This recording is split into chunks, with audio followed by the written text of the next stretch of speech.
ప్రతిరోజు పూజకు రావాలి.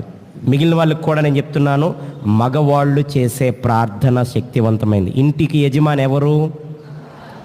యజమాని మొదటగా మోకరిస్తే ఇల్లాలు మోకరించదా?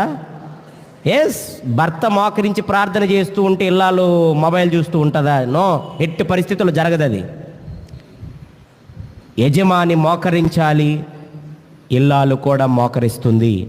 మీ ఇద్దరిని చూసి పిల్లలు మోకరించకుండా ఉంటారా? ఒక రోజు 2 రోజులు రారేమో, 3 రోజులు రారేమో, తర్వాత నుంచి ఆటోమేటిక్గా మా అమ్మ నాన్న ప్రార్థన చేస్తూ ఉంటే నేనెందుకు ఇలా ఉండాలనుకుని ప్రార్థన చేయటం మొదలు పెడతారు. నీ ప్రార్థనతో ఈ విశ్వ ప్రపంచానికి శాంతి చేకూరేలాగిన సహాయం అందించు. చేస్తుందా నీ కుటుంబం ప్రార్థన? ప్రపంచంలో శాంతి సమాధానం కోసం నీ కుటుంబం ప్రార్థన చేస్తాదా? ఆన్సర్ లేదు. చూసారా?